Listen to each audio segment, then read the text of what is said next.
What is going on, you guys? Today we are going to be going through email structure. This is going to be an introduction to the frameworks and the overall tools that you should be using to be creating every single one of your emails. So without any further ado, let's go ahead and jump straight into it. There is a 3-question framework that we work through anytime that we are creating our emails. This framework should be done for you through the perspective of your customer. And it's looking at it with fresh eyes to see where there are possible holes that you could be improving the email that you are working on. Let's go ahead and dive straight into it.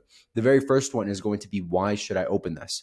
You should be asking yourself this when you're working through the subject line, because that is going to be the first thing that a customer is going to see. They're not going to see your beautiful designs. They're not going to see the copywriting. They're not going to see the offer until they actually open it up. So that subject line is the very first thing that they're going to see.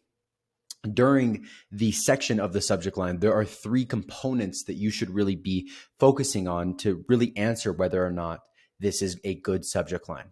Are you teasing the customer? Are you building curiosity? Are you making them excited to know what's on the inside? The way I like to think about this is almost like a little kid getting a gift on Christmas. I'm sure we've all been there, where you wake up in the morning on Christmas Day and it's like, oh man, I can't wait to open the gift. But there's typically one gift that stands out to you. It might be because of the wrapping paper or the size or the shape or whatever it is.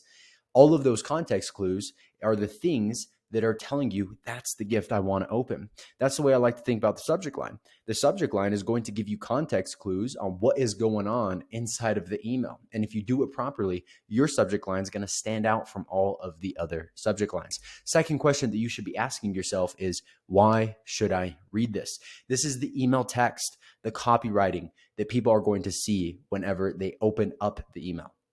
Now with this, the entire goal is engagement. You want them to pay attention to what you have to say.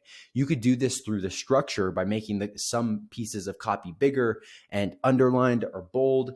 But the big thing that is going to be the big determinant on whether or not this actually is effective and whether or not people are going to read it is going to be what you have to say.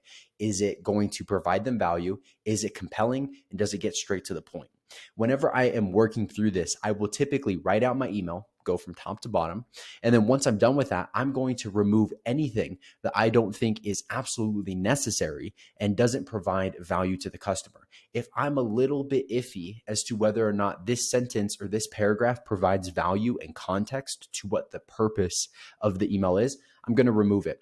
I don't think that you should be making your emails any longer than they have to be. Typically, somebody's going to be spending about 10 seconds on an email. You have a very short window to get somebody's attention. And so here, say the things that are important and nothing more.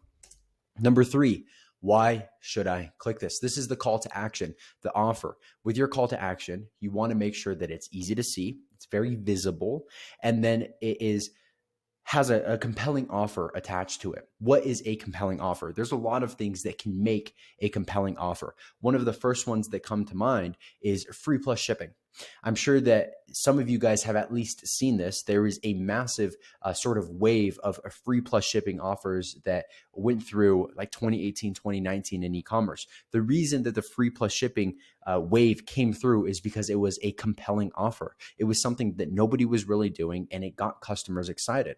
And so whenever you are looking at your email, you have to determine whether or not your offer is compelling. Does it have some level of urgency? Is there a time frame attached to it? Does it have some level of scarcity? Is there a limited amount of the product available? How are you phrasing the offer? Is it 10% off, $10 off, buy one, get one free? There's a lot of different ways that you could phrase the same offer, and making it compelling is going to be the third question. Are you getting people excited to actually click it? Now, with this, the overall structure is you are going to be working from top to bottom. This very first question is going to be the most important question that you're going to be answering, and then the second and the third. So this is ordered in the priority of what you should be focused on. Reason being is because if you don't get number 1 right, number 2 and 3 don't even matter. If you don't get number 2 right, the number 3 doesn't even matter. So that's the order that you should be focusing on. Now let's talk about features and benefits. This is one of the biggest things I will typically see mistakes on in copywriting. I want to touch on it before we get into the overall email marketing section. A feature is something that your product has or is. So 2 examples: the razor has 5 blades, a drill with interchangeable batteries. Benefits. The benefits are going to be the outcomes that the user will experience by using the product. Accomplish more with less. Make your shave effortless. Now, if there was two of these two, which one should you be focusing on to sell your products better inside of email? Should you be focusing on the features, the specifications, or should you be focusing on the benefits? Well, that's an easy answer for me. It is always going to be benefits. Benefits are what people are going to get, what people are going to receive, the transformation that they are going to receive by buying the product. People don't buy a gym membership because they want a bench. They buy a gym membership because they want to lose weight. And so you're selling the dream when it comes to benefits. Now, this is one of the most important things. I'm going to move myself out of the way here. Oh, let me go back. Just because you know why your product will make your ideal customer's life better doesn't mean they do. And so sometimes whenever we are writing copy for our products, we feel like the benefit is ridiculously obvious to us, but more often than not, it's not obvious to your customer. So you have to really make that super obvious.